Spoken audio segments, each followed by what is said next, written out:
ओम भगवती माता की जय। आज मैं आपको देवउठनी एकादशी की कथा सुनाने वाली हूँ, जो हमारे बीच में रह गई थी। हमने उस दिन श्री तुलसी माता विवाह किया था, तो बिजी शेड्यूल की वजह से हम वो कथा आपको नहीं सुना पाए। तो आज मैं वो कथा आपको सुना दूँ, वरना बीच में ही छूट जाएगी, फिर मैं अगली कथा आपको बताऊंगी। प्रबोधिनी देवोत्थान एकादशी महात्म। ब्रह्मा जी बोले कि हे मुनि श्रेष्ठ, अब आप पापों को नष्ट करने वाली तथा पुण्य और मुक्ति को देने वाली प्रबोधिनी एकादशी का महात्म सुनिए। भागीरथी, गंगा तथा तीर्थ नदी, समुद्र आदि तभी तक फल देते हैं जब तक प्रबोधिनी एकादशी नहीं आती। कार्तिक मास की शुक्ल पक्ष की प्रबोधिनी एकादशी के व्रत का फल 1 सहस्त्र अश्वमेघ तथा 100 राजसूय यज्ञ के फल के बराबर होता है। नारद जी ने पूछा कि हे पिताजी, यह संध्या को भोजन करने से, रात्रि में भोजन करने तथा पूरे दिन उपवास करने से क्या क्या फल मिलता है, उसे आप समझाइए। ब्रह्मा जी बोले कि हे नारद, एक संध्या को भोजन करने से 1 जन्म का, रात्रि में भोजन करने से 2 जन्म का तथा पूरा दिन उपवास करने से 7 जन्म के समस्त पाप नष्ट हो जाते हैं। प्रबोधिनी एकादशी के व्रत के प्रभाव से सुमेरु पर्वत के समान कठिन पाप क्षण मात्र में ही नष्ट हो जाते हैं। अनेकों पूर्व जन्म के किए हुए बुरे कर्मों को यह प्रबोधिनी एकादशी का व्रत क्षण भर में नष्ट कर देता है। जो मनुष्य अपने स्वभावानुसार इस प्रबोधिनी एकादशी का विधि पूर्वक व्रत करते हैं, उन्हें पूर्ण फल प्राप्त होता है। हे मुनीश्वर, जो मनुष्य श्रद्धापूर्वक थोड़ा भी पुण्य करते हैं, उनका वह पुण्य पर्वत के समान अटल हो जाता है। जो मनुष्य हृदय के अंदर ही ऐसा ध्यान करते हैं कि प्रबोधिनी एकादशी का व्रत करूँगा, उनके 100 जन्म के समस्त पाप नष्ट हो जाते हैं। जो मनुष्य प्रबोधिनी एकादशी के दिन रात्रि को जागरण करते हैं, उनकी बीती हुई तथा आने वाली 10,000 पीढ़ियाँ विष्णु लोक में जाकर वास करती हैं और नरक में अनेक दुखों को भोगते हुए पितृ विष्णु लोक में जाकर सुख भोगते हैं। यानी कि उनके जो पितृ नरकों में पड़े हुए हैं, वे भी विष्णु लोक में जाकर सुख भोगते हैं। ब्रह्म हत्या आदि महान पाप भी प्रबोधिनी एकादशी का व्रत करने से धुल जाते हैं। एकादशी के दिन रात्रि को जागरण करने का फल अश्वमेघ आदि के यज्ञों के फल से अधिक होता है।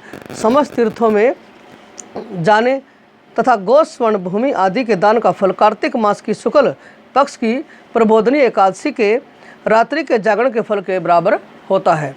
इस संसार में जितने भी तीर्थ हैं तथा जितने भी तीर्थों की आशा की जा सकती है, वह सब प्रबोधिनी एकादशी का व्रत करने वाले के घर में रहते हैं।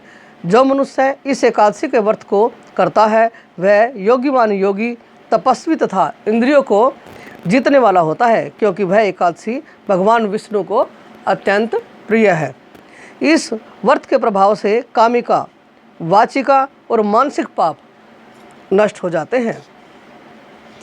इस एकादशी के दिन जो भगवान की प्राप्ति के लिए दान, तप, होम, यज्ञ आदि करते हैं, उन्हें अवश्य पुण्य मिलता है, उन्हें अक्षय पुण्य मिलता है। प्रबोधिनी एकादशी के दिन भगवान की पूजा करने से बाल, यौवन और वृद्धावस्था के समस्त पाप नष्ट हो जाते हैं। इस एकादशी की रात्रि को जागरण करने का फल चंद्र सूर्य ग्रहण के समय स्नान करने के फल के सहस्त्र गुणा अधिक होता है। मनुष्य जन्म से लेकर जो पुण्य करता है, वह पुण्य प्रबोधिनी एकादशी के व्रत के पुण्य के सामने व्यर्थ है। इसलिए हे नारद, तुमको भी विधि पूर्वक विष्णु भगवान की पूजा करनी चाहिए। जो मनुष्य कार्तिक मास में धर्मपरायण होकर अन्य व्यक्तियों का अन्न नहीं खाते, उन्हें चंद्रायण व्रत का फल मिलता है। कार्तिक मास में भगवान दान आदि से उतने प्रसन्न नहीं होते जितने कि शास्त्रों की कथा सुनने से प्रसन्न होते हैं।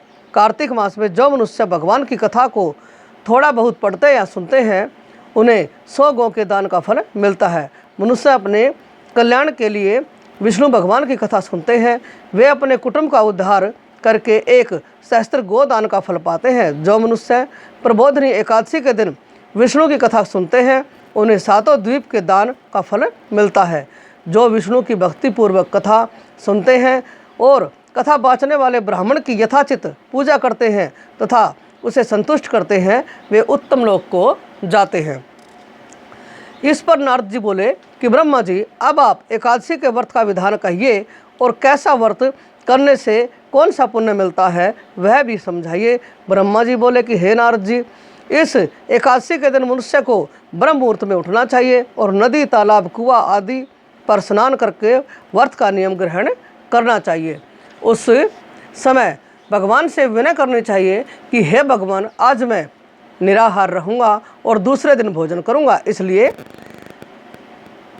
आप मेरी रक्षा करें। इस प्रकार विनय करके भगवान की पूजा करनी चाहिए। उस रात्रि को भगवान के समीप गीत, नृत्य, बाजे तथा कथा आदि से व्यतीत करनी चाहिए। प्रबोधनी एकादशी के दिन कृपणता को त्याग कर बहुत से पुष्प, फल, अगर, धूप आदि से भगवान की आराधना करनी चाहिए। शंख के जल से भगवान को अर्घ्य देना चाहिए। इसका समस्त तीर्थदान आदि से करोड़ गुना फल अधिक होता है। जो मनुष्य पुण्य से भगवान की पूजा करता है उनके सामने इंद्र भी हाथ जोड़ता है।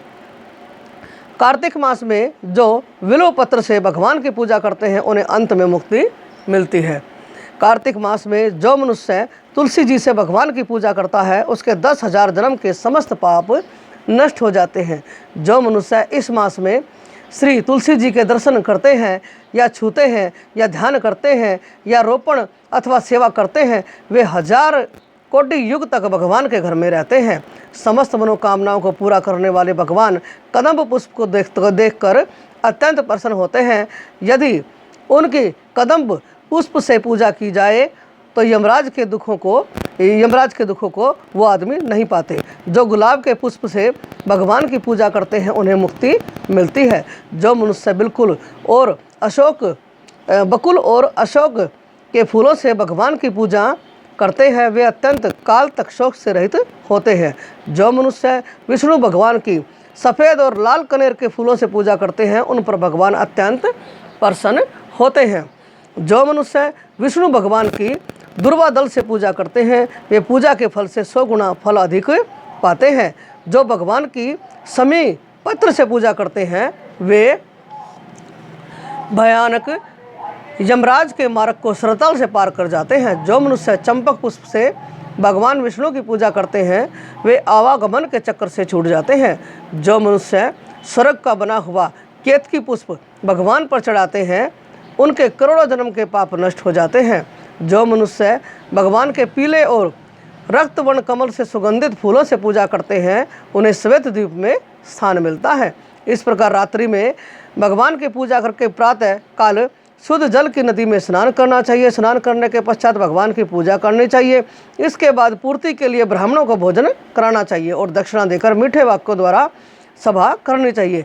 इसके उपरांत भोजन गो और दक्षिणा से गुरु की पूजा करनी चाहिए और ब्राह्मणों को बहुत सी दक्षिणा देकर नियम को छोड़ना चाहिए।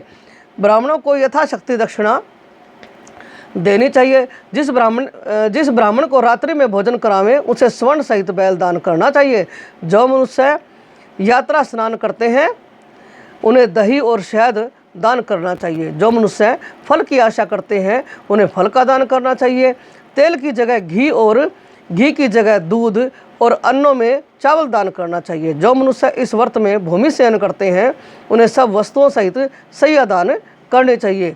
जो मौन धारण करते हैं उन्हें स्वर्ण सहित तिल दान करना चाहिए। जो मनुष्य बालों को धारण करते हैं उन्हें दर्पण दान करना चाहिए। जो मनुष्य कार्तिक मास में उपान्ह धारण नहीं करते उन्हें उपान्ह दान करना चाहिए। जो इस मास में नमक त्यागते हैं उन्हें शक्कर दान करनी चाहिए। जो मनुष्य नित्य प्रति देव मंदिरों में दीप जलाते हैं उन्हें स्वर्ण या मतलब सोने या तांबे के दिए को घी तथा बत्ती सहित दान करना चाहिए। जो मनुष्य चातुर्मास्य व्रत में किसी वस्तु को त्याग देते हैं उसे उस दिन से पुनः ग्रहण करना चाहिए। जो मनुष्य प्रबोधनी एकादशी के दिन विधि पूर्वक व्रत करते हैं उन्हें अत्यंत सुख मिलता है और अंत में स्वर्ग को जाते हैं।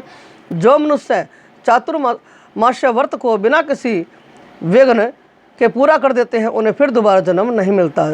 जो मनुष्यों का व्रत खंडित हो जाता है वह नरक को जाते हैं। जो मनुष्य इस एकादशी के महत्व को सुनता हुआ पढ़ता है उसे अनेक गोदान का फल मिलता है।